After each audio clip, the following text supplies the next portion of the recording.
Comment on fait? C'est là où les labels RSE interviennent, parce qu'en fait, comme on se le disait tout à l'heure, la RSE est tellement large.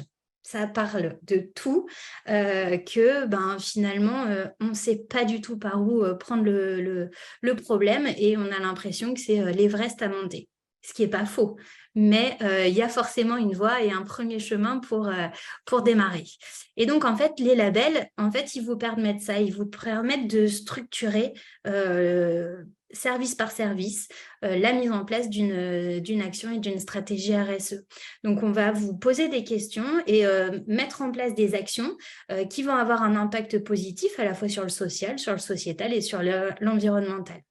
Donc, il y a plusieurs labels sur le marché. Ici, ce ne sera pas du tout l'idée de dire qui est le meilleur, le moins bon, etc. Parce qu'en fait, je serais incapable de vous le dire. Chaque poisson a son bocal. Il y en a plusieurs parce que il y a plusieurs demandes et plusieurs choix. Donc ici, l'idée, ça va être plutôt de vous expliquer comment les labels fonctionnent. Je veux bien que tu passes à la slide d'après. Donc, tous les labels viennent de la référence, du référentiel de la norme ISO 26000. Donc, la norme ISO 26000, elle présente les lignes directrices pour tout type d'organisation, quelle que soit la taille et quelle que soit leur localisation.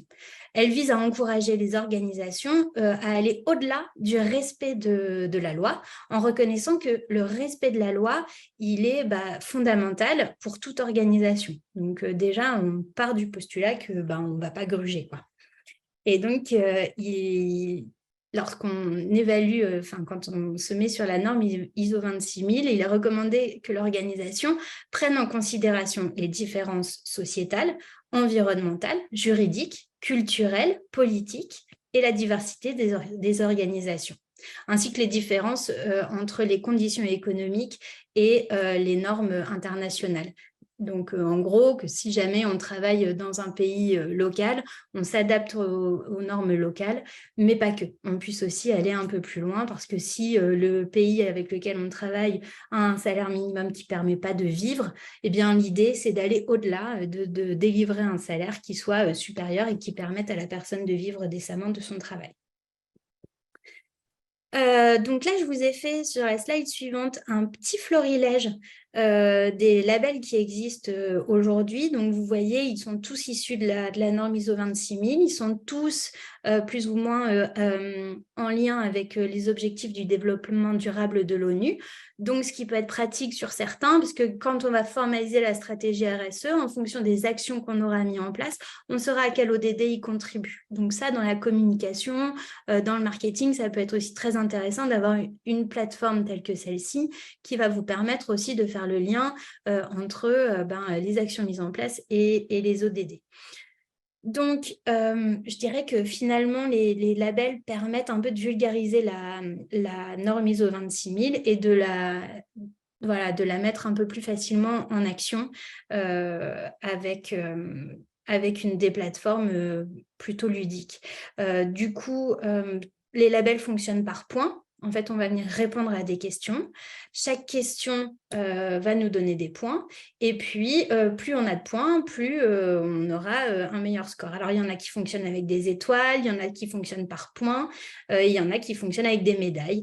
Et donc, ça, c'est le cas d'EcoVadis. Donc, on a plusieurs médailles. Ou alors, sur Engagé RSE de la FNOR ou Positive Company, on fonctionne par étoile. Bicorp, c'est par points. Un label, ça dure entre 18 mois et 3 ans. Et une fois qu'on a commencé, on rentre dans l'amélioration continue, donc dans la roue de l'amélioration continue. Et donc, l'idée, c'est de s'améliorer à chaque certification.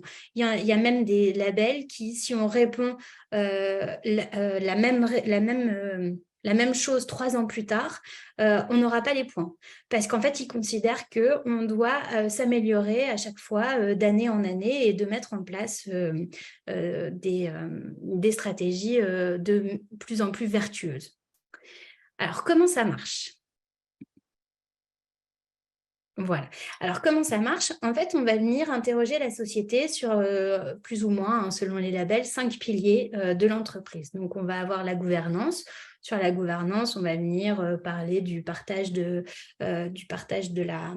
la direction, de peut-être les coopératives, la mission d'entreprise, est-ce qu'elle a été définie, est-ce qu'elle a été mise dans les statuts, etc., etc. On va venir interroger les ressources humaines, évidemment, interroger les salariés, vérifier les CDD, CDI, vérifier que tout le monde est bien payé. Justement, ce que je disais en préambule, l'écart de salaire entre le plus haut salaire et le plus bas salaire. Est-ce qu'on est resté dans cette limite qui est logique? On va interroger, regarder si vous avez fait un baromètre social, etc. Sur l'environnement, évidemment, on va venir ici voir l'impact environnemental de chaque entreprise, donc le bilan carbone, est-ce qu'on a géré les déchets, etc., etc. Et puis le sociétal. Sociétal, ça va être à la fois tout ce qui est diversité, inclusion, mais aussi tout ce qui est en lien avec les parties prenantes. Donc, ça va être à la fois les achats responsables, par exemple, tout ce qu'on a mis en place pour les achats, mais aussi la finance. Et puis, ça va être aussi tout ce qui est avec peut-être les politiques. Et enfin, on va demander aussi quelle est la place de votre client dans l'organisation. Oui, j'ai oublié juste de vous dire que en fait, les labels RSE dont on parle aujourd'hui, c'est des labels qui viennent travailler sur l'organisation, pas un produit. Donc, c'est vraiment l'entreprise, la façon dont l'entreprise fonctionne qu'on va venir étudier. Ce n'est pas un produit comme un produit bio ou Fairtrade, ou voilà. C'est vraiment juste l'organisation de l'entreprise. Et donc, en fait, le client, on va venir savoir comment il peut interagir avec vous, s'il y a une garantie, etc., etc. Donc, en fait, on va donc répondre à des questions en fonction de chaque pilier. Donc, chaque question vous propose des réponses. Des points sont attribués à chaque réponse. Et en fait, on peut obtenir un certain nombre de points. Et donc, dès qu'on a autant de points, on obtient une certification.